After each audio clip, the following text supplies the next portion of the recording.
প্রেমের জরে মরেছে কেঁপে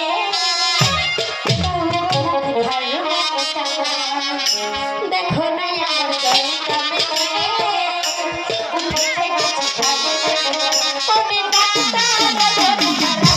প্রেমের জরে মরেছে কেঁপে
এই কবিরাজ শোনো, আমার বাবা যদি বলে মালার কি হয়েছে, তুমি তাহলে কি বলবে জানো?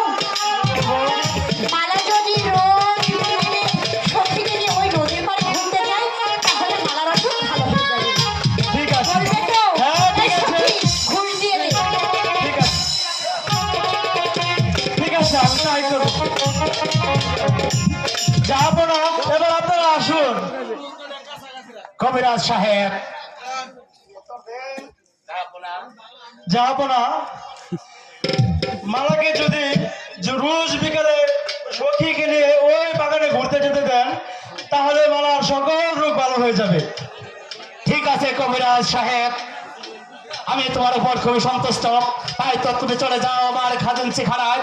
আমার খাজানচিখানা থেকে তুমি উপযুক্ত পুরস্কার নিয়ে চলে যাবে তুমি তোমার বাড়িতে। ঠিক আছে, যাবো না, আমি তাই করবো।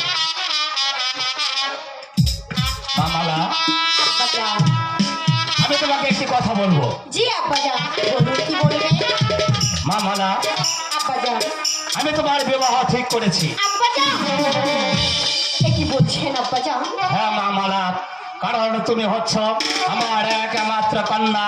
তাই তো পিতা হিসাবে আমার দায়িত্ব তোমাকে পাত্রস্থ করা। তাই তো আমি গোলাম খাঁকে কথা দিয়েছিলাম, সে যদি আলীগড়ের যুদ্ধে জয়লাভ করে তাহলে তার হাতে আমি তোমাকে তুলে যাবো। তাই তো আমি অনুষ্ঠান করেছি। আমি আমার সিংহাসনে গোলাম খাঁর সঙ্গে তোমার স্বাধীন বিবাহ। আব্বাজান, আমার যে বিবাহ হয়ে গেছে আব্বাজান, তোমার বিবাহ